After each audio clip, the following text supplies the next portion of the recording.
Observen con atención esta fotografía. ¿Reconocen a la mujer de sonrisa radiante que provocó carcajadas en millones de personas gracias a su ingenio y a ese personaje que se volvió leyenda? Pues bien, borren esa imagen de su mente, ya que tras esa fachada de alegría, más allá de sus características trenzas y su atuendo folclórico, se agazapaba un vacío inmenso de soledad junto a un secreto de tal magnitud que la oprimió hasta el final de sus días. Un secreto que tenía nombre propio y un apellido: Raúl Velasco. Y con él, la penumbra de unos descendientes jamás aceptados públicamente, esa llaga profunda que nunca logró sanar. Hoy, tiempo después de su fallecimiento, esa historia detona cual artefacto explosivo, amenazando con demoler el invaluable legado de la inigualable India María. En la presente crónica, vamos a desmoronar el personaje para desvelar la dolorosa verdad de María Elena Velasco, esa artista que pagó el costo más elevado por el estrellato, llevándose consigo un mutismo de tumba que guardó hasta el final. Para comprender la verdadera dimensión de su drama personal, es indispensable que primero crucemos el umbral de lo que fue su refugio y a la vez su cárcel, una majestuosa residencia de arquitectura colonial situada en uno de los vecindarios más selectos de la capital mexicana. Un auténtico palacio rodeado de jardines frondosos y altos muros que parecían ofrecer una protección contra el mundo exterior. No obstante, para María Elena, durante sus postreros y desolados años, aquella fortaleza no era más que una prisión dorada. Absolutamente cada corredor, cada estancia opulentamente adornada con reliquias y memorias de sus filmes, vibraba con la resonancia abrumadora del abandono. Intenten visualizar el gélido contacto del mármol en sus pies desnudos al amanecer, la quietud sepulcral de los salones que alguna vez albergaron celebraciones y donde ahora únicamente habitaba la nostalgia. Aquellos muros no solo custodiaban sus galardones dorados y los reconocimientos por sus éxitos de taquilla, sino que también contenían el lastre de un llanto invisible, la espera de llamadas telefónicas que jamás se produjeron y las confesiones que murieron en su interior por el pánico a que una simple palabra pudiese desmoronar el vasto imperio que había edificado. Era en efecto la soberana del humor, confinada en una fortaleza de melancolía. Una contradicción sobrecogedora que nos ayuda a entender la angustia que la devoraba paulatinamente mientras el planeta entero continuaba celebrando sus interpretaciones, completamente ajeno al calvario íntimo que experimentaba la comediante. Ahora bien, ¿dónde se originaba semejante sufrimiento? Para dimensionar el alcance de su gran secreto, es necesario que retrocedamos en el tiempo, hasta una era en que la pantalla chica en México constituía un feudo dominado por una única figura, un auténtico monarca del entretenimiento, cuyo nombre era Raúl Velasco.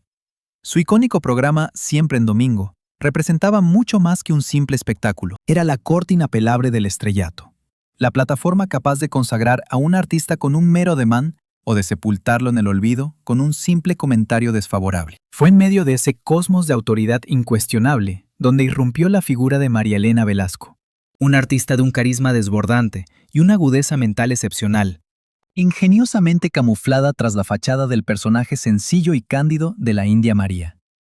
La audiencia percibía en sus pantallas una interacción que parecía casi paternal por parte del gran conductor de la televisión al conversar con la afable mujer indígena. Sin embargo, lo que en realidad ocurría tras los focos era una trama radicalmente distinta, una tenida de vehemencia, influencia y un riesgo inminente. Se rumora que la conexión entre ambos fue inmediata, como una fuerza magnética que unió a dos colosos del medio, dando inicio a un idilio vedado y secreto, que se transformó rápidamente en el comentario de pasillo más resguardado dentro de las instalaciones de Televisa. Absolutamente nadie osaba corroborarlo, aunque era del conocimiento de todos. Era un vínculo inviable, principalmente porque Raúl Velasco era un hombre con matrimonio, un baluarte de los valores morales y las buenas tradiciones ante la sociedad. Por su parte, María Elena había cimentado su trayectoria profesional sobre la base de un personaje de corte familiar, casi pueril. Una controversia de semejantes proporciones habría aniquilado por completo las carreras de ambos de manera inmediata e irreversible, eliminándolos para siempre del panorama artístico. No obstante, un idilio de tal calibre, sostenido en la penumbra por tanto tiempo, no podía simplemente extinguirse sin consecuencias. Ciertamente dejó una marca, una evidencia que, de acuerdo con las versiones más persistentes y las declaraciones más impactantes, se materializó con nombres y apellidos, una marca que se transformó en la falta fundamental de la vida de María Elena Velasco. Nos referimos a los presuntos descendientes no reconocidos que habría procreado junto a Raúl Velasco. Este era el tabú absoluto, el misterio que, de confirmarse, alteraría radicalmente la narrativa conocida de estas dos personalidades, transmutando lo que fue una comedia popular en una auténtica tragedia clásica. Y es justo en este punto donde el relato toma un rumbo desolador, con la irrupción en escena de una mujer de nombre Mirna Velasco, quien por décadas ha proclamado públicamente ser la evidencia palpable de aquel romance clandestino. La descendiente que, según su versión, fue dada a otros al momento de nacer para salvaguardar el poder y el prestigio de sus progenitores. Mirna no se limita a declararse su hija, sino que también describe con pormenores estremecedores la manera en que fue apartada de su madre, el modo en que Raúl Velasco supuestamente maquinó cada detalle para mantenerla en el anonimato, y cómo transcurrió su existencia completa bajo el velo de una realidad que se le ocultó de forma constante. A su lado, emerge la silueta de su presunto hermano, de nombre Denny, quien igualmente fue mantenido lejos de la mirada pública, completando así un panorama familiar absolutamente desolador. Los cuestionamientos que surgen son tan ineludibles como punzantes. ¿Cuál fue la razón por la que María Elena, una figura que en cómo es posible que quien en sus películas defendía a los más débiles y combatía la injusticia, terminara por darle la espalda a su propio linaje? ¿Qué tipo de acuerdo secreto habría sellado con la figura más influyente de la pantalla chica? ¿Cuál fue el costo personal que debió asumir para poder sostener esa imagen de mujer impecable? El reconocimiento y la fortuna fueron su galardón, pero su condena se convirtió en una existencia de agonía constante, sabiendo que en algún rincón del planeta vivían esos hijos a los que jamás podría estrechar. Con el transcurrir del tiempo, la carga de esa verdad oculta se transformó en un fardo intolerable. María Elena se fue tornando progresivamente más reservada, recelosa y completamente aislada. El mal gástrico que al final le arrebató la vida fue para muchos la somatización de aquello que la consumía internamente. Una analogía brutal sobre cómo una verdad silenciada puede aniquilar el cuerpo desde adentro. Se ocupó en vida de que ningún detalle quedara al azar, de que su relato oficial, el de una madre entregada por completo a sus hijos reconocidos, Iván y Goretti Lipkis, fuera el único que finalmente perdurara. Rechazó categóricamente la existencia de Mirna hasta su aliento final, sepultando el secreto con ella como un gesto definitivo de control sobre el relato de su propia historia. A día de hoy, lo único que nos resta son las declaraciones, las conjeturas y la estampa de esa residencia deshabitada, que fue la única que presenció su llanto en silencio. La gracia de la India, María nos arrancó carcajadas, pero el drama de María Elena Velasco nos impulsa a ponerlo todo en tela de juicio. ¿Fue ella una víctima más de un entorno misógino y avasallante que la empujó a escoger entre su profesión y su maternidad? ¿O fue una partícipe deliberada en la edificación de su propia prisión dorada, sacrificando a sus descendientes en el altar de su propia ambición? La solución a este enigma se fue con ella, pero la incertidumbre, como un espectro, continuará acechando su recuerdo por siempre. ¿Cuál es tu opinión sobre lo que en verdad ocurrió? Para intentar hallar una contestación plausible, es necesario adentrarse en el complejo entramado de declaraciones y omisiones que envuelven este asunto. Un dédalo donde su familia legal, los herederos reconocidos de María Elena, es decir, Iván y Goretti Lipkis, han levantado una muralla de rechazo imposible de penetrar. Para ellos, la versión de los hechos es bastante simple y tajante. Mirna Velasco es una farsante, una arribista surgida de la nada para empañar el recuerdo de su progenitora y exigir un patrimonio que no le corresponde. Ellos se han mostrado firmes e implacables en su defensa, retratando a su progenitora como una persona de moral intachable, una madre abnegada que, si bien tenía un carácter reservado, jamás hubiese sido capaz de un acto de una crueldad tan inmensa como lo es desamparar a una hija. Desde su punto de vista, estas imputaciones no son otra cosa que el resultado de una mente trastornada o de una ambición desmedida, una maniobra desesperada para ganar notoriedad a costa de un apellido legendario. Y su argumento posee cierta coherencia. ¿Por qué una mujer que lo poseía todo, que era la soberana de su propio imperio cinematográfico y que no necesitaba de nadie, se iba a someter a un secreto tan devastador? Argumentan que su padre, el cineasta de origen ruso Vladimir Lipkis, fue el único y verdadero gran amor de su madre, y que luego de su fallecimiento, ella se entregó en cuerpo y alma a su profesión y a ellos, sus exclusivos y legítimos herederos. No obstante, ¿es esta la historia completa?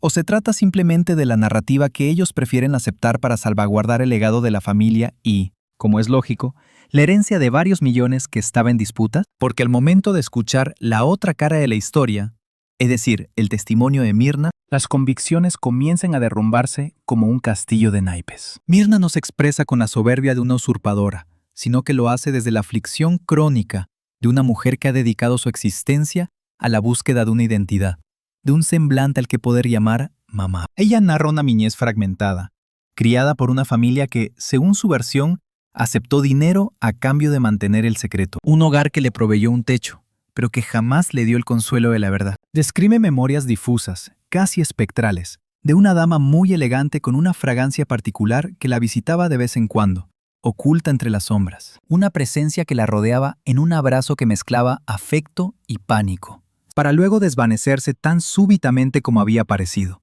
Y aporta evidencias, que aunque son circunstanciales, para ella resultan incontestables. Una similitud física realmente asombrosa, no solo con María Elena, sino incluso con el mismísimo Raúl Velasco. Ciertos matices en su voz que parecen una herencia genética, y pasajes íntimos que, asegura, solo alguien del círculo más cercano podría saber. La interrogante es, ¿podría una persona fabricar una existencia de sufrimiento con semejante nivel de detalle? ¿Sería capaz de mantener un engaño de esa envergadura por décadas, haciendo frente al escarnio de la gente y al rechazo absoluto por parte de la familia que ella asegura es la suya? ¿Solo por un interés económico o por 15 minutos de notoriedad? Su batalla no ha sido nada fácil. Ha sido una contienda en solitario contra una leyenda, contra la influencia de un clan consolidado y en contra del recuerdo de dos de los personajes más reverenciados del mundo del espectáculo en México. Y precisamente cuando el sentir general parece inclinarse a creer que todo esto es de repente, emerge una pieza fundamental que tiene el potencial de demoler por completo la versión establecida. Nos referimos a una declaración que se mantuvo en la sombra durante muchísimos años, la de una antigua empleada de máxima confianza de María Elena Velasco, una mujer que prestó sus servicios en aquella residencia en el apogeo absoluto de su trayectoria artística, y que, solicitando el anonimato por un profundo temor a las consecuencias, reveló una información verdaderamente escalofriante. Ella sostuvo haber presenciado conversaciones telefónicas secretas y cargadas de una profunda desesperación entre María Elena y Raúl Velasco. Eran debates susurrados en la oscuridad de la noche, centrados en la pequeña y el gran inconveniente. Describió cómo en múltiples ocasiones su jefa se ausentaba por varios días sin ofrecer justificación alguna, únicamente para volver a aparecer con el rostro marcado por el llanto y envuelta en un aura de una tristeza inmensa. Sin embargo, el elemento más impactante de su testimonio fue el descubrimiento, oculto en las profundidades de un arcón, de un pequeño ajuar de recién nacido, con ropita tejida artesanalmente y además un medallón que llevaba una fecha específica grabada. Una fecha que, de forma muy inquietante, se alinea perfectamente con el día del nacimiento de Mirna Velasco. Este testimonio jamás se presentó de manera oficial, pero el simple hecho de su existencia en los corrillos del periodismo de entonces nutre con fuerza la hipótesis de que la negativa de María Elena no surgía de una carencia de amor, sino más bien de un terror que la inmovilizaba.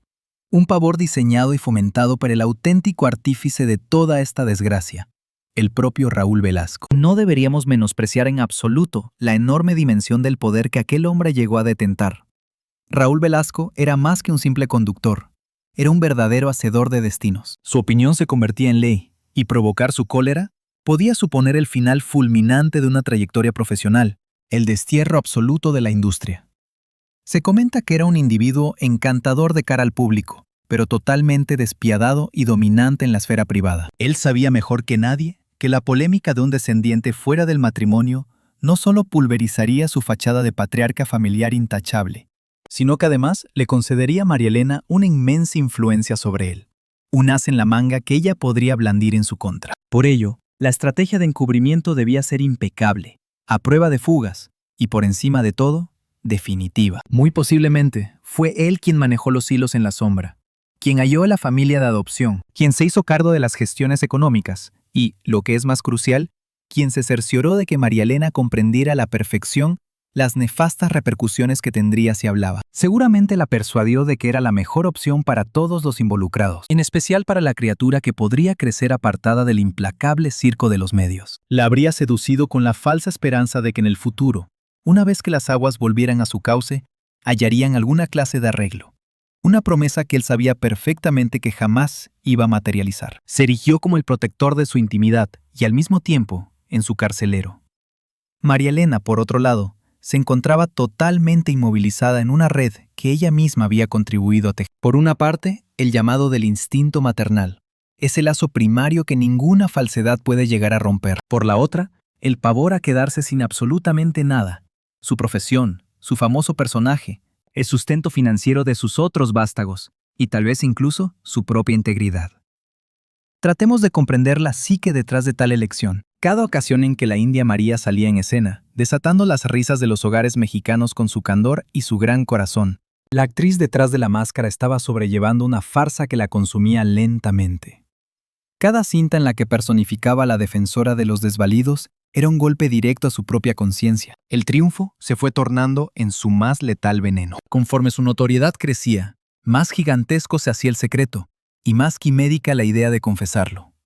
La figura de la India María, su más grande invención, se transformó en la coraza que la defendía del exterior, pero simultáneamente en la jaula que la apartaba de su propia esencia, una verdad que la observaba fijamente desde la mirada de una hija a la que solo le permitían amar desde la lejanía y en el más estricto y punzante de los secretos. No obstante, el relato podría ser todavía mucho más tétrico, ya que diversos investigadores del asunto insinúan que toda la operación de encubrimiento no se ciñó a la entrega de la pequeña, sino que entrañó un entramado de colaboraciones considerablemente más extenso y perverso. Se rumorea sobre documentos fraudulentos, partidas de nacimiento manipuladas y la injerencia de personalidades de gran peso en el ámbito gubernamental y en la alta sociedad de la época. Personas que tenían deudas de gratitud con Raúl Velasco y que se mostraron dispuestas a borrar el más mínimo vestigio sobre el alumbramiento de Mirna. Este asunto ya dejaba de ser un simple drama de familia.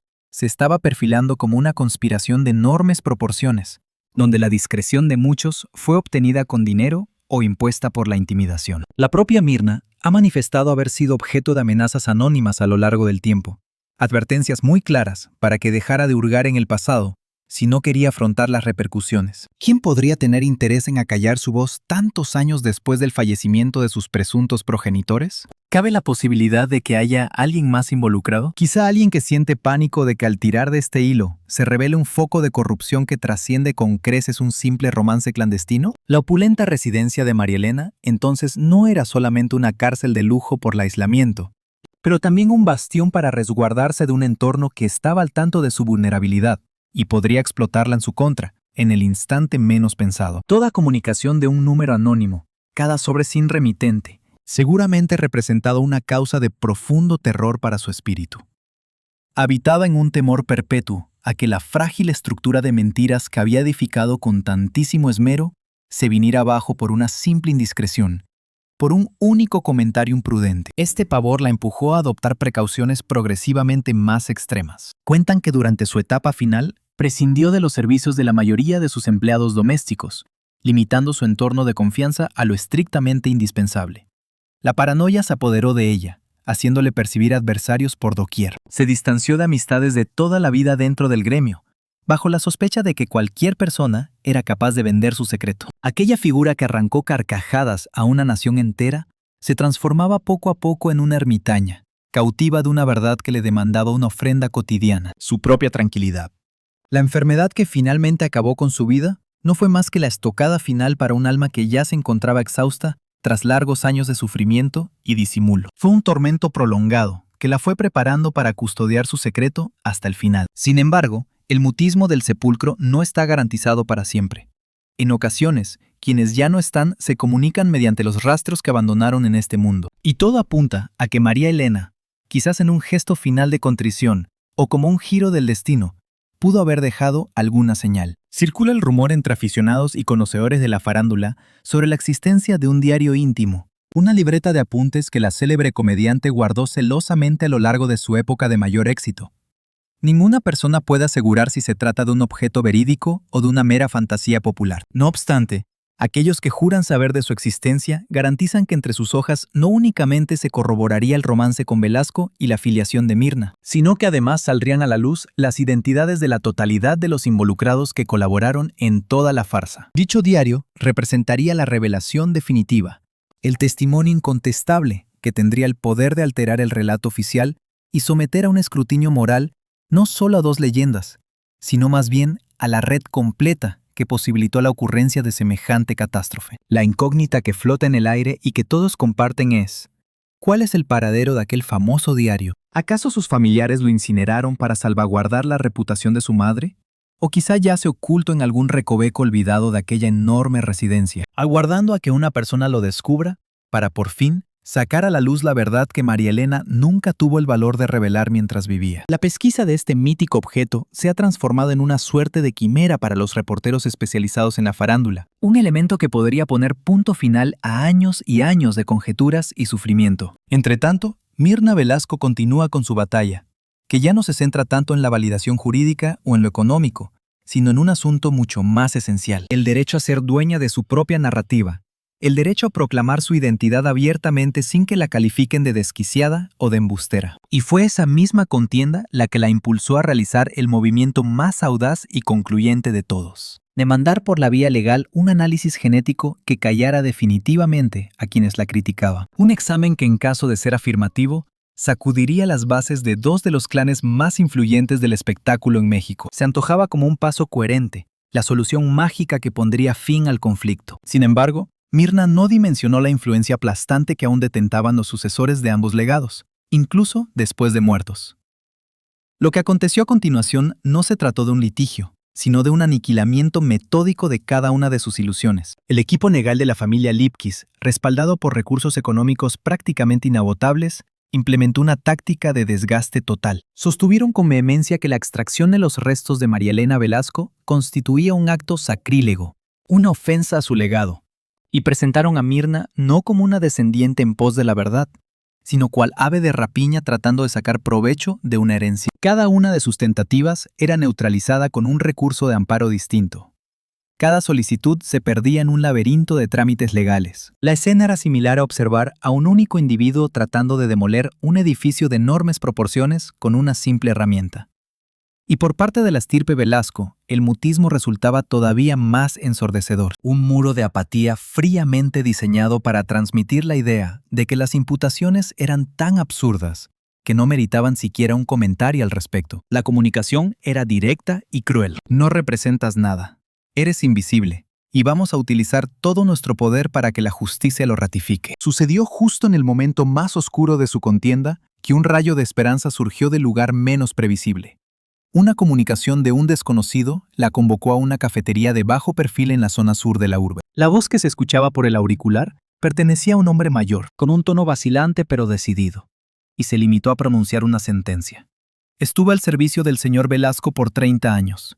Tengo conocimiento de lo que le hicieron, y estoy seguro de que no es la única afectada. Aquel sujeto resultó ser un antiguo auxiliar jurídico de Raúl Velasco, una persona que por varios lustros se había desempeñado como el custodio de las confidencias más sombrías de su patrón, el individuo encargado de elaborar los acuerdos y administrar las transferencias monetarias secretas. Su función principal era solucionar los problemas que el afamado conductor generaba a su alrededor. Actualmente, enfermo y consumido por la angustia, se veía impulsado a revelar la verdad antes de su final, no con la intención de favorecer a Mirna, sino en un intento por redimir su espíritu. Las palabras de aquel individuo no solo corroboraban una aventura amorosa, detallaban minuciosamente un procedimiento, un sistema de una eficacia aterradora, que Raúl Velasco había depurado para gestionar sus deslices personales. No se trataba de una acción impulsiva y arrebatada, sino de una maniobra calculada y de índole corporativa. De acuerdo con el antiguo colaborador, en el momento en que una de sus compañeras sentimentales esperaba un hijo,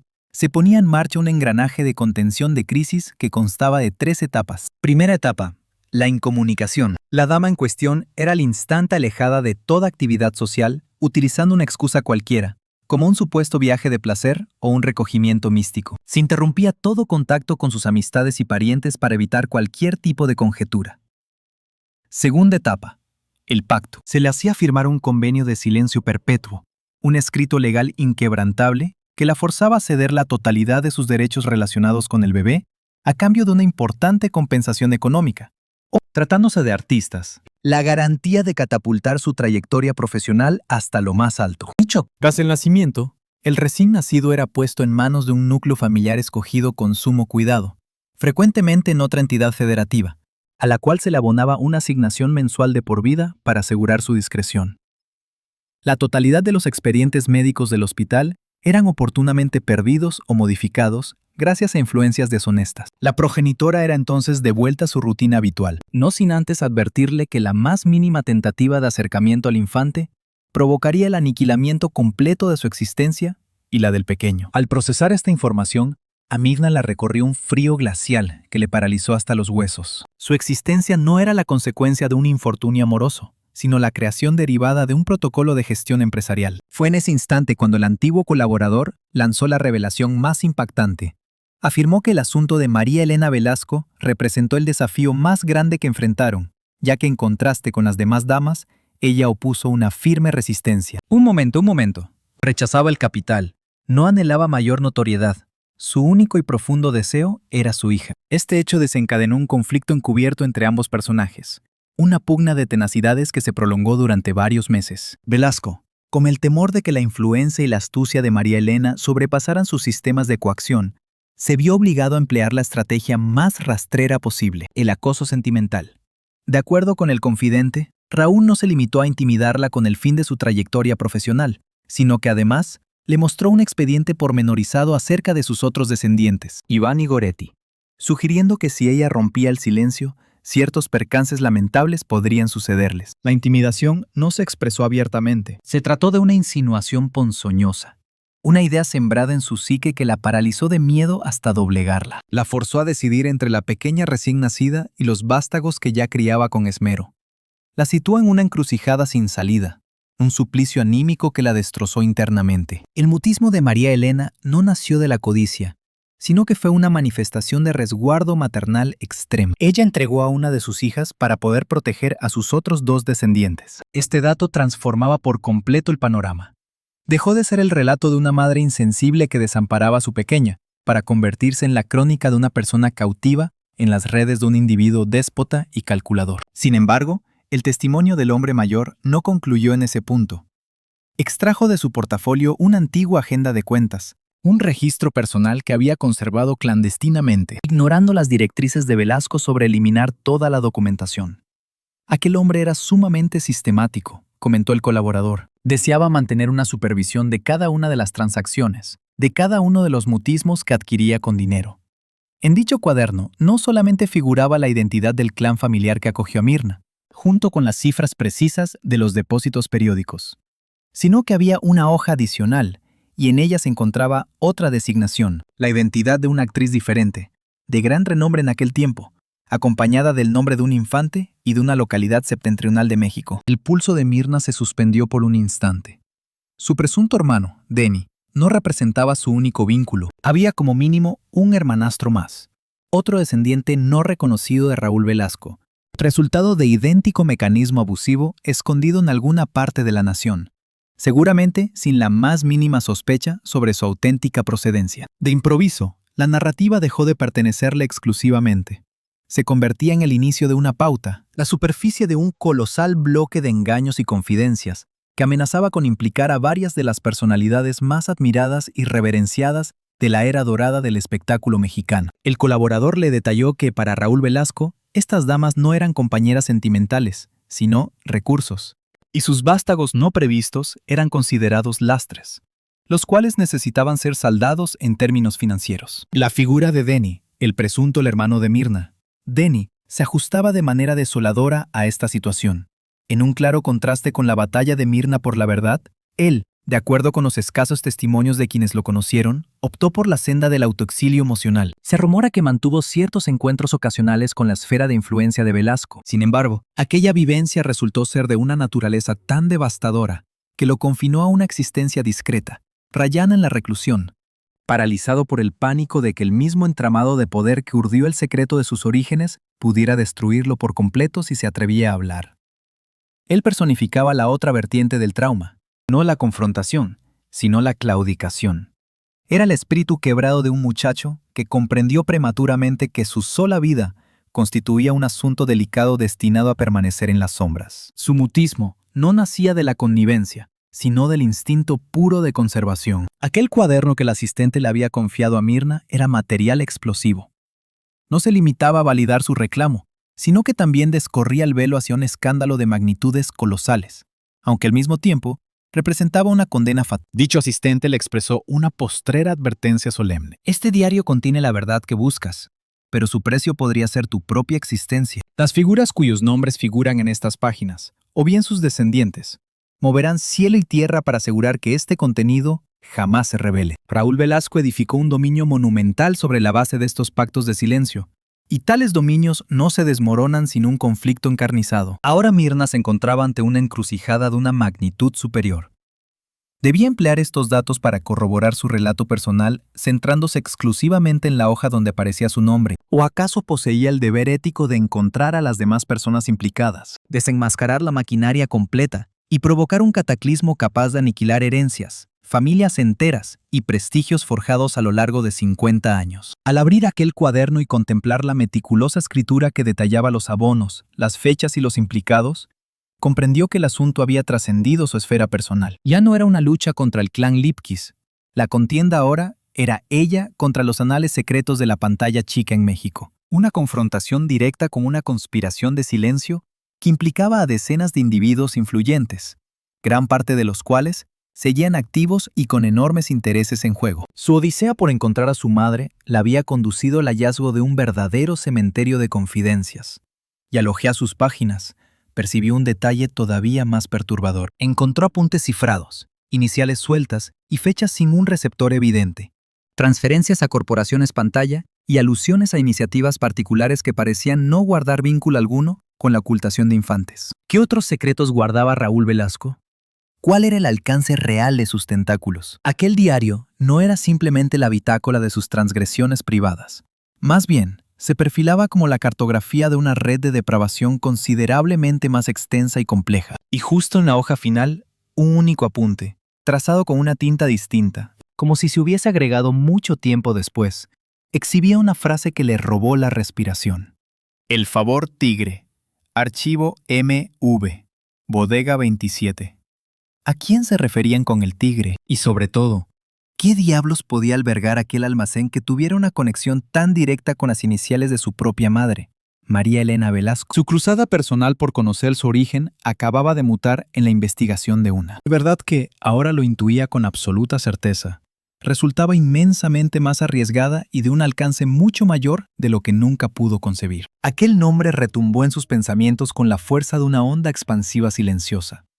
El Tigre no se trataba de un alias trivial, era el sobrenombre del individuo que había poseído no únicamente Televisa, sino que se había adueñado del espíritu mismo de México por medio siglo. Emilio Azcárraga Milmo, un personaje cuya reputación legendaria de dominio y despotismo convertía la imagen de Raúl Velasco en la de un mero encargado de oficina. Un escalofrío recorrió a Mirna al comprender en ese preciso instante que el misterio de sus orígenes no residía en una simple historia de pasión y deslealtad, sino que estaba incrustado en las fundaciones del conglomerado de medios de mayor influencia en el mundo hispanohablante. La deuda con Azcárraga no podía ser una nimiedad, tenía que tratarse de un juramento de sangre, una confidencialidad de máxima seguridad corporativa. ¿Sería posible que su madre, María Elena Velasco, hubiese tropezado con una información tan masiva y tan perjudicial para Azcárraga que el único método para neutralizarla implicó utilizar a su propia hija como rehén? Siendo Raúl Velasco el ejecutor leal al servicio del magnate, aquel cuaderno de registros contables dejaba de ser una simple evidencia de su parentesco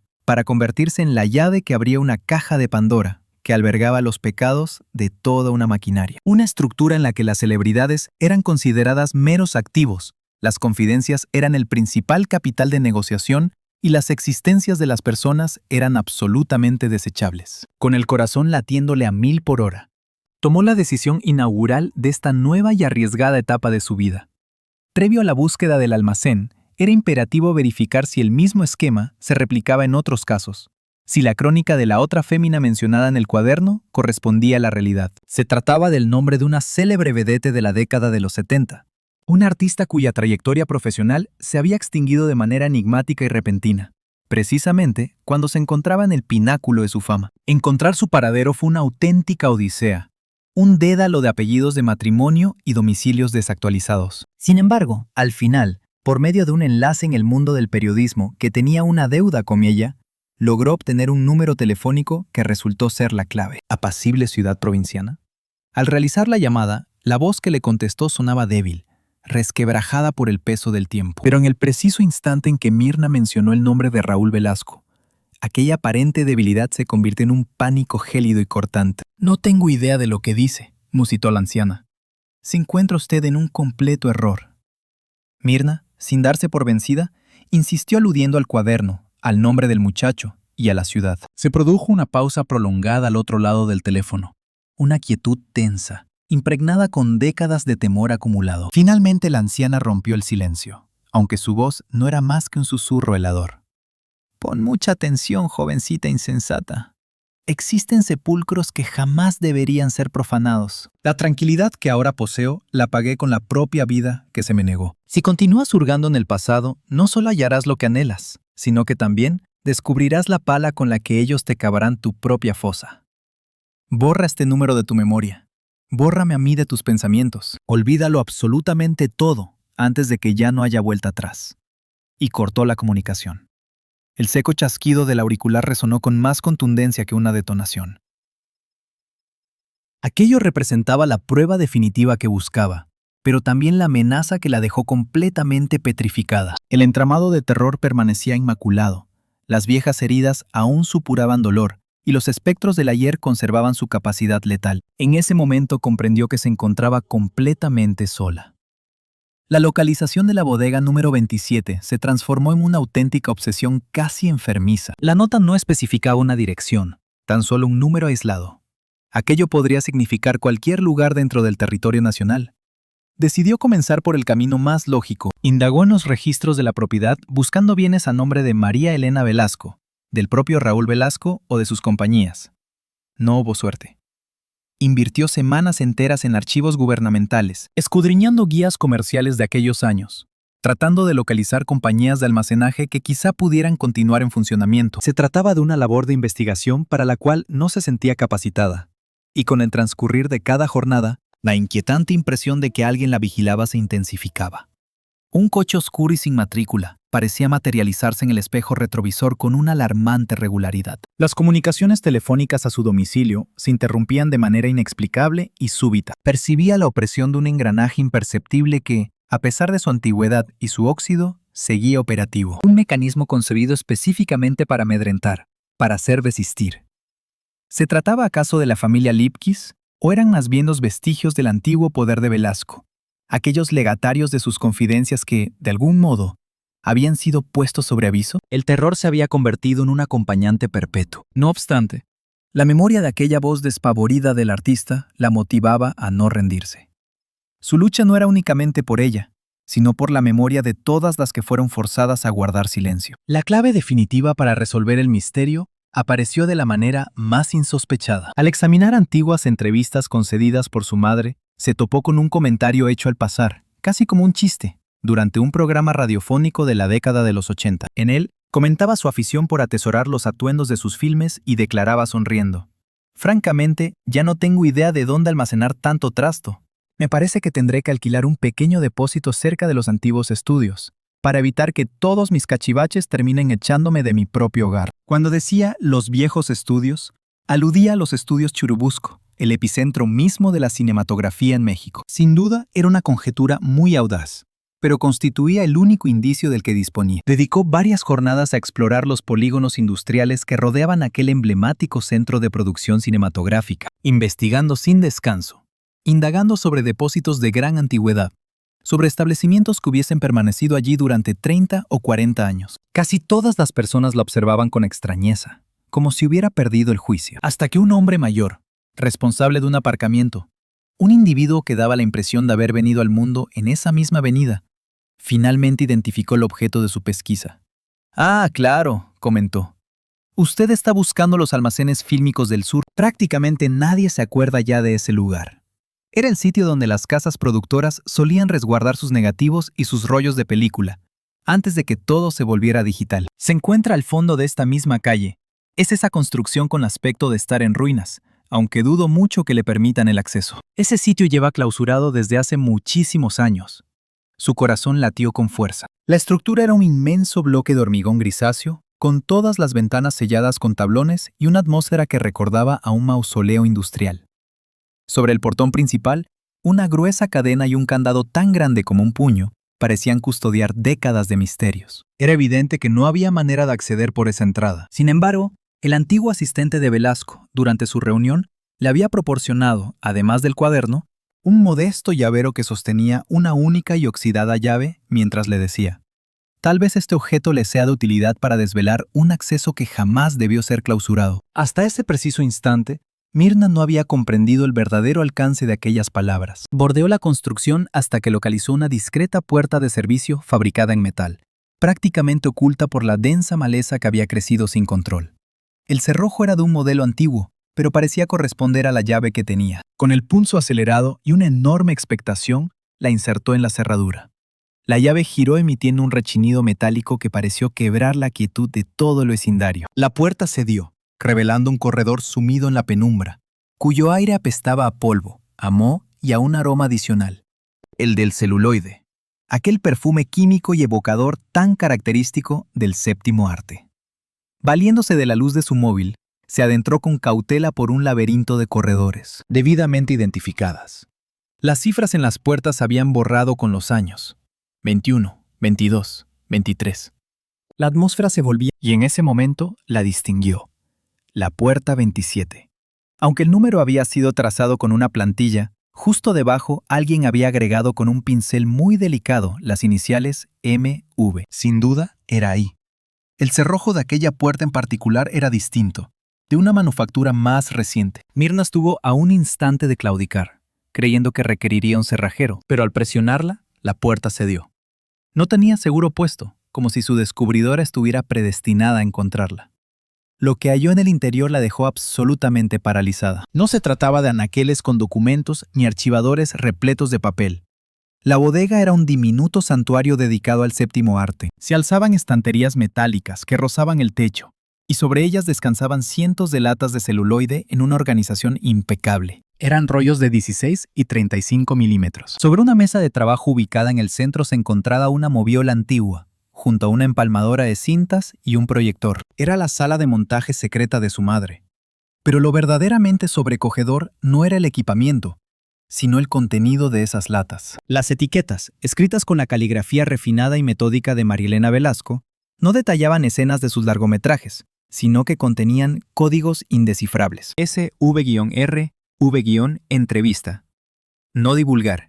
Camerino Acapulco 78, G-U. Audio exclusivo. Fiesta. E-T-U- charla privada. RV-JA.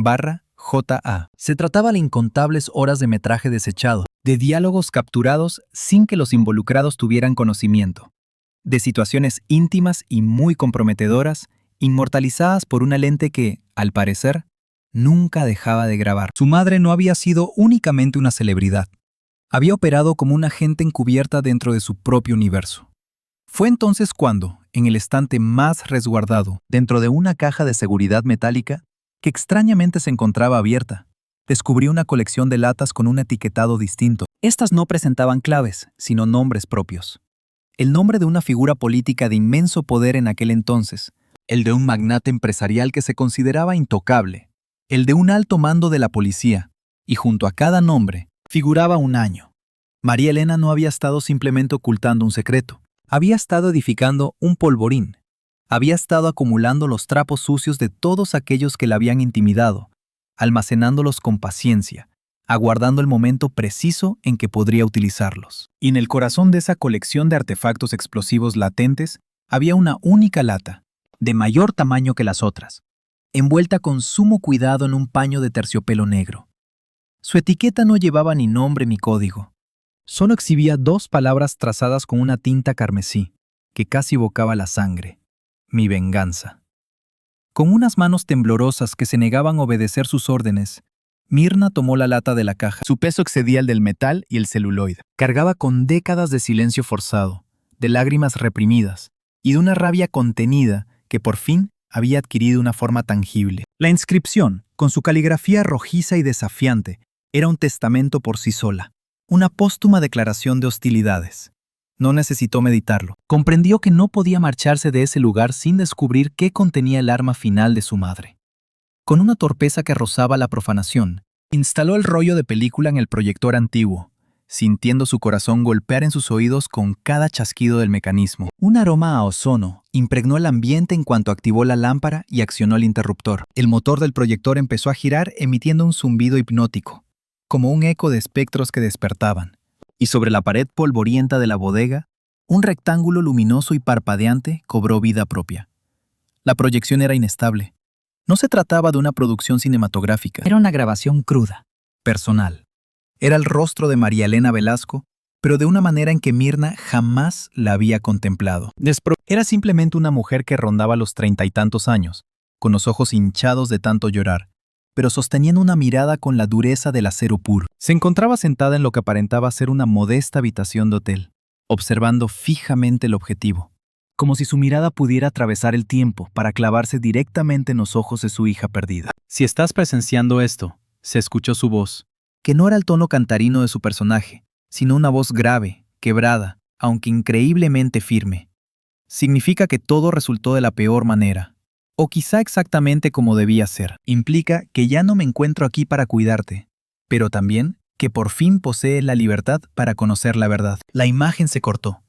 A continuación, una toma desenfocada de una mano diminuta, la de un recién nacido, aferrándose a un dedo de adulto. No se oía nada, pero aquella imagen era un grito desgarrador. Representaba el vínculo que le habían usurpado. Otra vez un corte, la pantalla a oscuras, solo sonido. Se oyó la voz de un hombre, que sin duda alguna pertenecía a Raúl Velasco, pero ahora despojada de su carisma televisivo, transformada en un instrumento de crueldad. O lo asimilas por las buenas, María Elena, o haré que lo asimiles por las malas. Tienes 2 hijos a los que amas. Sería una verdadera pena que su porvenir se viera afectado. Esta criatura es un desliz, una complicación de negocios, y las complicaciones de negocios se eliminan. ¿Lo comprendes? Tu decisión no recae sobre ella, sino sobre ellos. La grabación era un eco de la confesión que ya había hecho el pasante, pero escucharlo directamente de los labios de Velasco fue como una punzada visceral que te dejaba sin aliento. De nuevo, un corte. En la pantalla, imágenes a todo color, filmadas al parecer de forma clandestina.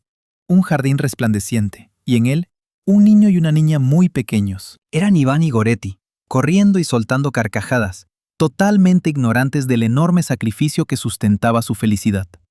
El objetivo de la cámara se desplazaba con una delicadeza abrumadora, pero se notaba el pulso inestable de la mano que la sujetaba, el reflejo de un corazón completamente hecho añicos. Y entonces, de regreso a la estancia del hotel, el rostro de María Elena parecía otra vez, solo que ahora las lágrimas se deslizaban sin control por su rostro. Decidí llamarte Aurora, musitó con la voz rota. Aquella frase tan simple fracturó el alma de Mirna, porque ese era precisamente el segundo nombre que figuraba en su certificado de nacimiento falsificado. Un dato íntimo que nadie, absolutamente nadie más podía conocer. Eras mi amanecer tras la noche más profunda, y me vi forzada a devolverte a esas tinieblas, para que tus hermanos tuviesen la oportunidad de conocer la luz del día. No existió ni un solo día, ni una sola noche, en que no cargara con el peso de aquella desgarradora elección. Cada carcajada que yo arrancaba sobre el escenario era una falsedad que me asfixiaba por dentro. Cada ovación del público era un recordatorio constante de mi sentencia. Jamás te abandoné, mi niña. Se valieron de ti para secuestrar mi esencia, y yo te entregué para poder rescatarla de sus garras. Esta cinta no es mi justificación, es mi confesión en toda regla. Constituye la única prueba tangible que poseo, para mí misma, de que te quise con cada fragmento de mi espíritu quebrado. Esto, junto a todo lo que se almacena en esta bodega, conforma tu legado. No se trata de dinero, es algo muchísimo más valioso. Es el poder de desenmascararlos a todos y cada uno. Mi revancha consistió en atesorar sus transgresiones. Tu justicia será ponerlas en uso. Vuela libre, mi Aurora. Hazlo por las 2. La proyección llegó a su fin. El extremo del celuloide chicoteó contra la bobina, con un sonido abrupto y definitivo, y el aparato solo proyectó un haz de luz blanca y estéril. Mirna permaneció inmóvil en la penumbra, con el semblante empapado por un llanto mudo, su cuerpo convulsionado por sollozos ahogados que no emitían el menor ruido. El sufrimiento y la reivindicación se arremolinaban en su interior como un huracán devastador. No era una hija ilegítima, no era una impostora. Ella era Aurora. Se sabía la hija adorada de una madre como un destino aciago. Era la legataria de una justicia que aguardaba su momento. Un estruendo metálico y seco la arrancó de su ensimismamiento. Procedía del corredor exterior. Un impacto contundente, como si una gruesa portezuela de acero se hubiera cerrado con una fuerza desmedida. Instintivamente, procedió a apagar el proyector. Una negrura absoluta la engulló, interrumpida únicamente por el tenue resplandor de la pantalla de su móvil. Lo primero que cruzó su mente fue que se había demorado más de la cuenta, que alguien la había encontrado por fin. Fue entonces cuando oyó las pisadas. No se trataba del andar cauteloso de un ladrón o el de un miembro del personal de seguridad. Eran pisadas firmes, cargadas de autoridad. El eco de varios pares de calzado costoso, resonando sobre el hormigón del pasillo. Avanzaban sin ninguna prisa, como depredadores seguros de que su víctima está completamente acorralada. El pánico se apoderó de ella en un instante. Con manos temblorosas, rebobinó la cinta titulada Mi Justicia y la aseguró en su estuche metálico. Agarró el libro de contabilidad. Era consciente de que no podría cargarlo todo, pero debía asegurar lo más crucial. Su nerviosa mirada se detuvo en el envase que llevaba grabadas las iniciales de Emilio Azcárraga Milmo, E.A.M. Lo tomó, y luego otro más, con el nombre de aquel poderoso político. Tenía que escapar de allí cuanto antes, pero la entrada principal de la bodega estaba bloqueada por quienes se acercaban. La minúscula puerta de servicio representaba su única escapatoria posible. Justo cuando se encaminaba hacia ella, oyó una voz que la paralizó por completo, dejándola helada hasta la médula. Una voz que reconocía a la perfección por haberla escuchado en incontables entrevistas y programas televisivos. Era su hermanastro, Iván Lipkiss, aunque su tono no recordaba en nada al del productor de aire bohemio y relajado que se mostraba ante la prensa. Su voz sonaba ahora gélida, tajante y cargada de una autoridad que jamás le había conocido. Inspeccionen cada uno de los almacenes de este corredor. Exijo un reporte del estado de cada cerradura. La número 27 es la máxima prioridad. Según mis informantes, la invasora todavía debe encontrarse dentro. Mirna se apretó contra el muro, aguantando la respiración. ¿Cómo era posible? ¿Cómo se había enterado Iván de la existencia de este sitio? ¿Y por qué razón se refería a ella como la intrusa, en lugar de llamarla la mujer que decía ser su hermana?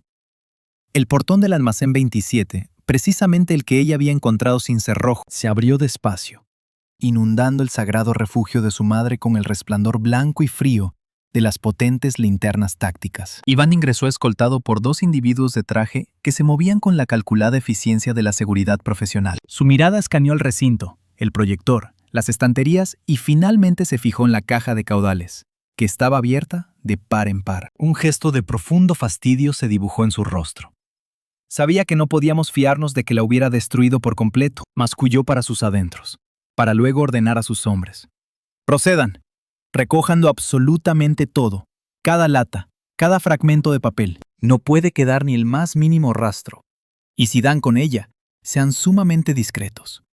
Quiero ese libro de cuentas y las latas que haya podido tomar. A ella llévenla a un sitio donde podamos conversar con calma y sin interrupciones. El más puro terror se adueñó de Mirna. Esto no era una simple riña familiar por un legado. Se trataba de una meticulosa operación de eliminación de pruebas. Su hermano no llegaba para dialogar, llegaba para eliminar todo rastro del pasado. Ella representaba el último cabo suelto. Agazapada tras una imponente montaña de latas, observaba cómo los hombres desmantelaban sistemáticamente las estanterías. El legado de toda una vida de su madre era empaquetado sin miramientos en bolsas oscuras, como si se tratara de simples desperdicios. Iván se aproximó al escritorio de trabajo, donde el proyector todavía conservaba algo de calor. Deslizó un dedo sobre su superficie. «¿Con qué has presenciado la sesión privada, hermanita?», proclamó con sorna, hablándole directamente a la penumbra. «Confío en que disfrutaras del espectáculo». A nuestra madre le fascinaban estas cosas. Creyó ingenuamente que toda esta colección de secretos la mantendría a salvo. Qué ilusa fue. Lo único que consiguió fue mayor desgracia y ese cáncer de estómago. El tono gélido y cruel de su voz resultaba verdaderamente aterrador. Él no era el hijo abnegado que aparentaba protegerla ante todos. Aquel era el auténtico y despiadado rostro del clan. El rostro que había sido forjado para prevalecer en un entorno plagado de intrigas y dominación. Manifiéstate de una vez, Mirna, o Aurora, o cual sea tu nombre ahora. Simplifiquemos las cosas. Entrégame eso que te llevaste y tal vez logre persuadir al clan de que no representas un peligro, que eres tan solo una desdichada mujer desorientada. Si insistes en esta tremenda insensatez, te prometo por el recuerdo de mi madre, que lamentarás el día en que viniste al mundo. Ah, un momento. Eso ya está pasando, ¿no es así? Aquel sarcasmo la hirió con la contundencia de un golpe directo al estómago. En aquel preciso momento, todo el sufrimiento y la furia acumulada convergieron en un único y claro pensamiento: huir. No estaba dispuesta a permitir que el legado de su madre, su último vínculo material con ella, terminara en su poder. Requería urgentemente una maniobra de distracción. Distinguió una inestable columna de rollos de celuloide en desuso en una esquina. Con un gesto impulsivo y desesperado, golpeó con el pie la parte inferior del estante. La estructura vaciló y colapsó inmediatamente con un fragor atronador, creando una sinfonía de metal y resonancia. Durante un instante fugaz, la atención de todos se desvió hacia el estrépito. Esa fue la oportunidad que esperaba. Veloz como el viento, emergió de su refugio y se lanzó en carrera hacia la salida. ¡Es ella! ¡No la dejen escapar!, vociferó Iván. Su calma se hizo añicos, desbordado por la ira. Mirna ni siquiera volvió la vista atrás. Se precipitó por el corredor sombrío, mientras el eco de su respiración agitada se fundía con las voces y las pisadas de aquellos hombres que la acosaban. La discreta salida de emergencia al fondo del corredor se antojaba inalcanzable. A una distancia infinita, el torrente de adrenalina le abrazaba el pecho con cada bocanada de aire. Percibía con claridad su proximidad creciente. De hecho, uno de los individuos estuvo a punto de atraparla. Sus dedos apenas tocaron su abrigo, pero ella se liberó con una sacudida brusca y continuó la carrera, aferrando las latas de celuloide como si contuvieran su propia existencia. Finalmente alcanzó la puerta, sosteniendo la llave con un pulso incontrolablemente trémulo. Escuchó la voz de Iván gritando justo tras de sí: ¡El recipiente aterciopelado! ¡Impídanle que se lleve el recipiente aterciopelado! Consiguió finalmente girar la llave en la cerradura, empujó la hoja de metal y se arrojó a la gélida oscuridad urbana. Huyó sin una dirección fija, sin atreverse a mirar hacia atrás, sumergiéndose por completo en el entramado de callejuelas del polígono industrial, hasta que los ecos de sus perseguidores finalmente se extinguieron. Encontró refugio temporal en un pasaje sombrío, con la respiración entrecortada y el cuerpo todavía convulso. Examinó lo que aferraba con fuerza: la antigua libreta de registros contables y aquel rollo de celuloide forrado de un terciopelo oscuro. En sus manos poseía la verdad, y con ella su única oportunidad de obtener justicia. Y ahora comprendía por fin por qué su madre había insistido en protegerla manteniéndola en la sombra. Descubrir la verdad no le había otorgado la libertad, sino que la había transformado en el blanco principal de su propia estirpe. Se encontraba desamparada, acorralada, y era la portadora de una revelación que tenía el poder de derribar a las figuras más influyentes de todo México. El gesto alegre de su madre en la pantalla grande no era más que una farsa, mientras que la mueca rapaz que había distinguido en la cara de su hermano constituía la realidad más espeluznante imaginable. Su primer instinto fue continuar huyendo sin descanso, simplemente desvanecerse, hallar cualquier recoveco olvidado del planeta para ocultarse indefinidamente, emulando el mismo destino de aquella artista de la conversación telefónica. Sin embargo, las palabras de su madre en la cinta retumbaban insistentemente en su mente. Alcanza tu libertad, mi querida Aurora. Hazlo por ambas. Comprendió que la libertad no se hallaba en la evasión, sino en el enfrentamiento directo. Era consciente de que no podía oponerse en solitario al formidable entramado de poder familiar, un mecanismo que, como ahora constataba, no era controlado únicamente por Iván, sino que formaba parte de una compleja trama de influencias considerablemente más extensa. Requería un cómplice, pero ¿a quién podría recurrir en un universo donde la fidelidad tenía un precio y el mutismo se garantizaba mediante la más pura coacción? Únicamente un nombre acudió a su memoria: aquel comunicador que le facilitó el contacto del artista. Se trataba de un reportero de la Guardia Antigua, de esos profesionales curtidos directamente en el asfalto y no tras un escritorio de oficina. Era un individuo escéptico y bastante desilusionado de la vida, pero que poseía un instinto infalible y a prueba de sobornos para detectar la verdad. Su nombre era Ricardo Galván y le precedía una fama de ser un sabueso tenaz. Se decía que una vez que se aferraba a un reportaje, no lo abandonaba hasta desentrañar hasta el último detalle, sin importarle las consecuencias o a quién pudiera afectar en el proceso. Localizarlo, por suerte, no resultó complicado. Publicaba una columna cada semana en un diario de menor tirada, una de las escasas publicaciones que aún tenían el valor de apostar por el periodismo de fondo.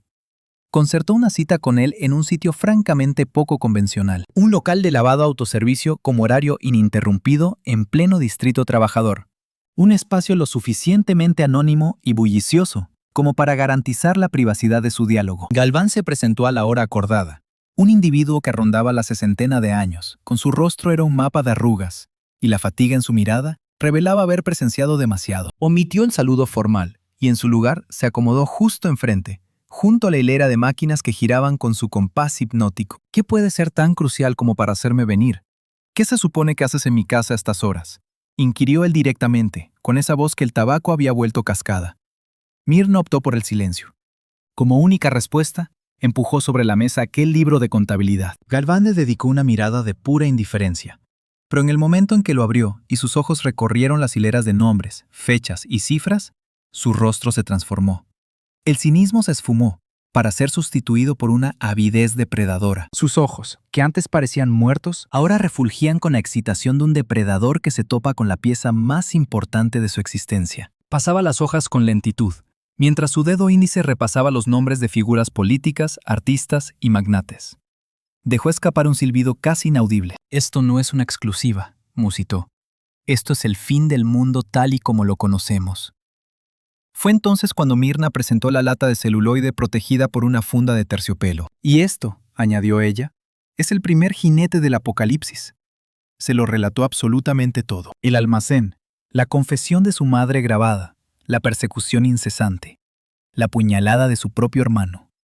Galván escuchó sin decir una palabra, con el rostro convertido en una máscara indescifrable. Tan solo el rápido parpadeo de sus ojos traicionaba la tempestad que se estaba formando en su mente. Cuando ella concluyó su relato, él se recostó en la silla, se cruzó de brazos y la analizó detenidamente durante un minuto que pareció eterno. «A ver si lo he pillado bien», dijo al fin. «No es solo que seas la hija no reconocida de la India María y Raúl Velasco, sino que también eres la custodia de un archivo de chantajes que tu madre fue recopilando durante 30 años.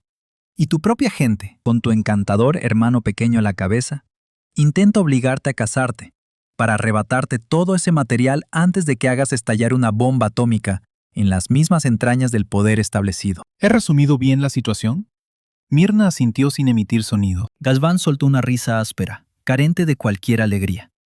«Señorita Velasco, o Lipkiss, o como diablo se llame, usted no anda buscando un periodista. Usted lo que necesita es un batallón entero». Se detuvo a reflexionar un instante. Publicar todo esto de una sentada sería un suicidio garantizado para ambos. Nadie nos daría crédito. Argumentarían que el libro de cuentas es una invención, que la película es un simple montaje. La maquinaria de los medios de la familia y de todos los que figuran aquí nos haría picadillo en menos de 24 horas. Destruirían nuestra reputación, nos sepultarían en demandas hasta la bancarrota y, si con eso no bastara, lo más seguro es que termináramos sufriendo un oportuno accidente de tráfico. No, las cosas no se hacen de esa manera. «Entonces, ¿qué propones?», preguntó Mirna con un hilo de desesperanza en su voz. «Haremos lo mismo que hizo tu madre», replicó Galván, con la vista clavada en la lata de la película. «Vamos a construir nuestro propio arsenal. Emplearemos su misma táctica, pero elevándola a un nuevo nivel. No podemos lanzarlo todo de golpe. Tenemos que ir dosificándolo, gota a gota.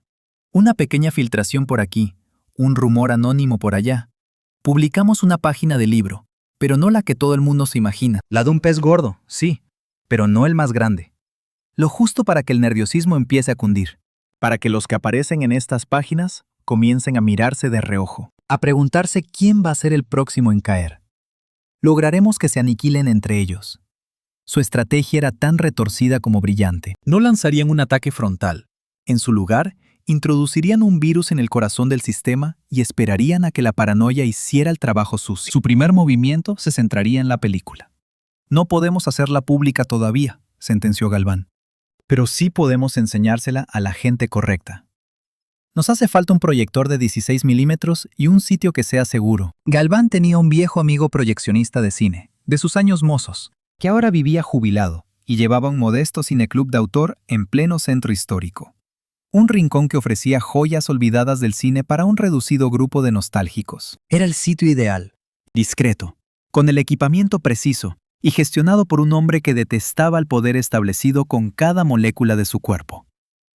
Al día siguiente, en la cabina de proyección de aquella sala casi desierta, con la banda sonora de un antiguo filme francés como telón de fondo, Mirna y Galván volvieron a presenciar la confesión de María Elena. El proyeccionista, un hombre que respondía al nombre de Anselmo, Miraba la pantalla en silencio, con los ojos anegados en lágrimas. Cuando la cinta llegó a su fin, Anselmo se limitó a decir: «Yo trabajé con ella en El miedo no anda en burro. Era la mujer más fuerte y a la vez más desdichada que jamás he conocido. Para lo que sea que necesitéis, podéis contar conmigo». El primer movimiento ya estaba hecho. Habían encontrado un refugio. El siguiente paso era trazar una estrategia defensiva. Galván sacó una fotocopia de la página del libro donde saludía al político. Se trataba de un ex secretario de Gobernación, un individuo que ahora gozaba de un retiro de lujo, proyectando una imagen de pilar de la moralidad y la rectitud. El libro contable documentaba transferencias mensuales a un asistente a lo largo de casi un año completo, periodo que coincidía con un viaje oficial de trabajo por Sudamérica. Era un escándalo considerable, pero de dimensiones controlables. Uno que no salpicaba a Azcárraga ni a las figuras de mayor peso dentro de Televisa. Galván comenzó a redactar un artículo críptico, sin mencionar nombres, solo ofreciendo pinceladas que el político y su entorno más cercano no tardarían en reconocer. El texto hablaba de un veterano león de la esfera política, .model, y también de memorias bastante amargas sobre un viaje a Buenos Aires. El texto fue publicado en su columna habitual, pero filmado con un alias. La respuesta no tardó en manifestarse, aunque se mantuvo en secreto. Se desató un auténtico sismo silencioso que sacudió las más altas esferas del poder. Tan solo unas horas después, Galván recibió una llamada urgente de su editor. «Ricardo, no tengo la menor idea de qué diablos has publicado, pero te informo que acabo de recibir una comunicación del mismísimo abogado de Dios. Desean una reunión. Exigen saber qué información manejamos y quieren que detengamos todo esto». El anzuelo había surtido efecto. Aunque Iván Lipkiss no era ningún ingenuo, comprendía perfectamente que una filtración con tal nivel de detalle únicamente podía provenir de una única fuente. La cacería en contra de Mirna se recrudeció. Ya no se trataba solamente de los sedanes de lunas tintadas. Ahora eran caras anónimas que la observaban en el metro. Experimentaba una percepción continua de que la seguían, la certeza de que su línea telefónica estaba pinchada. Se vio forzada a dejar su apartamento, cambiando de un hotel de mala muerte a otro cada noche, subsistiendo con una paranoia galopante que la devoraba por dentro. Mantenía contacto con Galván utilizando teléfonos de moneda y mensajes cifrados. Su existencia se había transformado en la de una prófuga dentro de su misma ciudad. Precisamente en ese periodo tan turbulento, fue cuando se percató de un detalle que la inquietó hasta lo más profundo. Al examinar el cuaderno con mayor detenimiento, advirtió que los depósitos para la familia que la había criado no procedían de una cuenta particular a nombre de Raúl Velasco, sino de la cuenta empresarial de una compañía denominada Producciones Artísticas Fantasma Sociedad Anónima. Aquel nombre le sonó como una broma de muy mal gusto, casi siniestra. Consultó los registros mercantiles en busca de la empresa. Figuraba como disuelta desde hacía varios años. Sin embargo, los nombres que aparecían en su junta directiva la dejaron completamente paralizada. Uno de ellos correspondía al asistente jurídico que se había puesto en contacto con ella. Otro pertenecía a un letrado de la familia Azcárraga, y el último era Vladimir Lipkiss, el marido de su madre, el progenitor de Iván y Goretti. Aquel descubrimiento fue como recibir una violenta descarga eléctrica. Vladimir Lipkiss, el individuo que la versión oficial presentaba como el único e inmenso amor de María Elena, el abnegado cónyuge engañado, no solo estaba al tanto del idilio de su esposa con Velasco, sino que además formaba parte activa del entramado financiero que mantenía oculta a la hija surgida de esa aventura. El relato familiar, esa muralla de negación levantada por sus hermanos, no buscaba resguardar la memoria de una madre intachable, sino que pretendía proteger el oscuro secreto de un padre que era cómplice. La fortaleza de embustes era infinitamente más enrevesada de lo que jamás hubiera podido suponer. El mismo hombre que la despreció en secreto por ser el fruto de la traición de su esposa, resultó que también se había lucrado con ese mismo silencio, logrando mantener así la estructura de la familia y el imperio empresarial completamente a salvo. ¿Qué tipo de acuerdo diabólico habían sellado entre María Elena, su marido y su amante? La escena de Iván acorralándola en aquella bodega adquirió de pronto una connotación nueva y mucho más lúgubre. No se limitaba a salvaguardar el legado materno, sino que también estaba resguardando la honra de su propio padre, un individuo cuya implicación en toda esta conspiración lo posicionaba como uno de los antagonistas más sigilosos y eficaces de este relato. Dicha revelación también arrojaba luz sobre la ferocidad que mostraba Goretti, su hermana. Ella siempre se había mostrado mucho más dogmática en cuanto a su postura de negación, rayando casi en el fanatismo. Tal vez ella no conocía la verdad en su totalidad, pero sin duda fue adoctrinada desde muy pequeña bajo un culto familiar en el que la verdad era considerada el enemigo principal. y la apariencia lo era absolutamente todo. Una apariencia que su propio padre había contribuido a edificar. Mientras Mirna asimilaba este nuevo nivel de engaño, Galván ya estaba planificando el próximo paso en su estrategia. Nuestro político está muerto de miedo, le comunicó durante una llamada desde una cabina pública. Se muestra dispuesto a negociar, quiere que nos veamos. Necesita saber qué es lo que pedimos a cambio de nuestro silencio. No me interesa su dinero, replicó Mirna con total determinación. Solo quiero que haga una única cosa. Deseo que utilice toda su influencia para encontrarme un juez, un único juez íntegro en este maldito país que dé luz verde a la exhumación y a la prueba de ADN, sin posibilidad de amparos, sin ningún tipo de dilación. Se trataba de una maniobra de ajedrez magistral. Emplear la extorsión no para conseguir fondos, sino más bien para alcanzar la justicia. Obligar a un individuo corrupto a emplear todo su poder para un acto de pura verdad. El político, acorralado entre la amenaza de un escándalo que pulverizaría su legado y la exigencia de una petición que tal vez podría neutralizar la amenaza, finalmente accedió. El encuentro se pactó para llevarse a cabo en territorio neutral. No obstante, Mirna y Galván eran conscientes de que estaban a punto de meterse directamente en la boca del lobo y que no podían fiarse de él en absoluto. La noche del encuentro, en el salón privado de un restaurante de gran lujo cerrado para la ocasión, Mirna se vio frente a frente con el individuo cuyo nombre figuraba en el cuaderno. Se trataba de un anciano de aspecto imponente y con una mirada capaz de helar el mismo infierno. Pero no se encontraba solo. ¿De verdad creíste que podías moverte en las grandes ligas, eh? ¿Acaso pensaste que serías capaz de chantajear a mis... ¿De verdad creíste que éramos amigos? ¡Qué inocencia la tuya! En este mundo, la fidelidad tiene un precio. Y créeme, mi oferta supera con creces la de cualquier reportero de pacotilla. Todo había sido una emboscada. Aquel político no llegó con intenciones de dialogar, sino con el único propósito de ponerla en bandeja. Mirna clavó su mirada en Galván, cuyo semblante, por primera ocasión, carecía de todo color. Iván se puso de pie, avanzando hacia ella con pasos deliberados. La partida ha terminado, Aurora. Entrégame esa cinta y también el cuaderno. Y puede que, si tengo un buen día, te permita regresar a esa insignificancia de la que jamás debiste haber emergido. Sin embargo, no eran los secuaces de Iván, sino un par de siluetas que Mirna nunca hubiese imaginado presenciar en el mismo lugar. La primera pertenecía a Goretti Lipkis, su hermanastra, cuyo semblante estaba transfigurado por una mezcla de terror e ira. A su costado, con una serenidad que lava la sangre, se encontraba Denny, aquel hermano ausente, el recluso voluntario, el vástago callado de Raúl Velasco. Benny fijó su vista en Iván, y por primera ocasión en toda su existencia, su voz se escuchó con un timbre nítido y potente. «A mi hermana no la tocas», sentenció. Y ese término, hermana, retumbó por todo el salón como si fuera un veredicto final. La quietud que sobrevino tras la intervención de Denny fue casi palpable, densa y cargada con toda la tensión de un juramento familiar hecho añicos.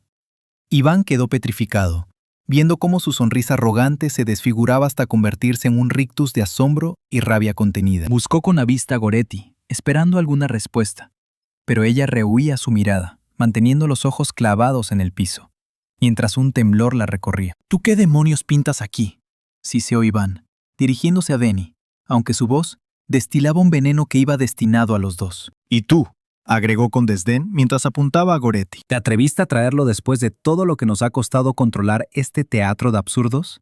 ¿Acaso perdiste el juicio?». Goretti al fin alzó la mirada, y en sus ojos se reflejaba una combinación de pavor y una determinación que acababa de nacer. «El que ha perdido la cabeza eres tú, Iván», replicó ella, con un tono de voz mucho más firme del que Mirna le había escuchado en toda su vida. Yo era ignorante de todo esto. No tenía idea de la auténtica verdad completa. Creí sinceramente que con esto resguardábamos a mamá, a papá. Pero tú estabas al tanto de cada detalle. Tú conocías el secreto de papá. La simple alusión a Vladimir Lipkis provocó que Iván diera un paso atrás, como si hubiese recibido un impacto directo. Aquella máscara de dominio absoluto se vino abajo, dejando al descubierto un terror absoluto. Su mirada saltó de Goretti a Mirna, y en ese instante lo comprendió todo. Galván carraspeó y lanzó una mirada al reportero. «Esta carroña con pluma te lo ha soltado todo, ¿verdad?». «Te equivocas, no ha sido él», interrumpió Denny, avanzando un paso. Su serenidad resultaba perturbadora. Era la tranquilidad de alguien que ha coexistido por tanto tiempo con sus demonios internos que los infiernos ajenos le parecen insignificantes. «He sido yo. Fui yo quien le reveló todo a Goretti. Inmediatamente todas las miradas del salón convergieron en él. El recluso, el espectro. Ese individuo que había hecho del mutismo su modo de existencia era el factor inesperado en la ecuación. «Creías que yo era un ignorante de todo, ¿no es cierto?», prosiguió Denny sin apartar la vista de Iván. «Asumiste que yo no era más que otro de tantos asuntos turbios de nuestro padre, pero se equivocó por completo. Me infravaloró, incluso muchos años después de haberme apartado. Justo cuando pensó que ya no representaba ningún peligro, quiso resarcirme de algún modo. Me ofreció una suma de dinero, y junto con esa fortuna, me entregó la llave de acceso a uno de sus antiguos contables. Un hombre que archivaba duplicados de absolutamente todo, lo que incluía los expedientes de las producciones artísticas fraudulentas». Denny entonces dirigió su mirada a Mirna. «He sabido de tu existencia desde hace 20 años. Estaba al tanto de lo de nuestro padre. Y también conocía la connivencia de Vladimir Lipkis, pero opté por el mutismo. No fue por cobardía, Iván, sino por compasión. Compasión hacia una mujer, nuestra propia madre, quien se vio forzada a habitar una existencia construida sobre engaños. Y compasión por ustedes, que se criaron dentro de ese mismo engaño, protegiéndolo como si se tratara de algo venerable». Volvió a encarar a Iván. «Sin embargo, en el momento en que supe que estabas persiguiendo a nuestra hermana, que tenías la intención de acallarla de forma definitiva con tal de salvaguardar un prestigio que jamás fue real, toda mi compasión se desvaneció. Me puse en contacto con Goretti. Le presenté toda la evidencia y la puse ante una disyuntiva: continuar siendo la celadora de la cripta de nuestro padre o comenzar a actuar como una hermana para quienes aún vivimos». La atmósfera en el salón se había vuelto irrespirable. Con el rostro anegado en lágrimas, Goretti avanzó un paso vacilante en dirección a Mirna. «Yo», empezó a decir con la voz entrecortada, «me es imposible borrar 30 años de autoengaño en un solo día. Pero no permitiré que mi propio hermano te lastime. Esta demencia termina en este preciso instante». Iván estalló en una risotada que bordeaba la histeria. «¡Pero qué enternecedor! La gran reunión de la familia. ¿Y ahora qué pretenden conseguir con esto? ¿Van a tomarse de las manos y revelarlo todo al mundo? ¿Van a hacer añicos el legado? ¿Van a arrastrar por el lodo el buen nombre de nuestra madre? Nuestra madre sacrificó su vida entera para salvaguardar ese supuesto legado», exclamó Goretti con vehemencia. «Un legado cimentado sobre el gran engaño de nuestro padre. Se acabó». El político, quien hasta ese momento se había mantenido al margen, cual observador en una función surrealista, determinó que había llegado su turno de entrar en escena. «Iván, me parece que el panorama es muy distinto ahora», articuló con una frialdad glacial. «El pacto que teníamos era para solucionar un inconveniente, pero esto que veo se asemeja más a un conflicto familiar interno. Y yo no invierto en batallas cuyo resultado no puedo garantizar». «Me doy por vencido», asintió con la cabeza. El político se incorporó y, flanqueado por sus escoltas, abandonó la sala privada. Los hermanos quedaron a solas en su particular campo de batalla. La marcha de su principal valedor pareció arrebatarle a Iván la última brizna de autoridad que le quedaba. Se mantuvo inmóvil, observando aquellos tres semblantes unidos contra él.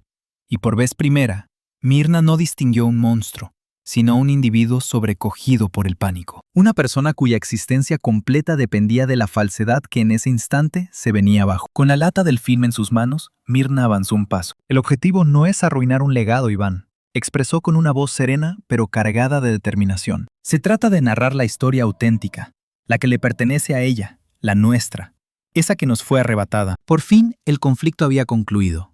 Pero no con un gran estallido, sino con el desmoronamiento lento y doloroso de un secreto oculto por un tiempo excesivo. La inolvidable sonrisa de la India María había provocado la risa de millones. Sin embargo, la verdad sobre María Elena Velasco, Aurora, Denny, Iván y Goretti, una vez revelada, les daría por fin la oportunidad de comenzar a sanar. La justicia, como bien había escrito su madre, no era revancha, sino la fundamental libertad que supone poder contar la propia versión de los hechos. Y es que no existe un relato más potente que el de una familia fracturada que, desafiando toda lógica,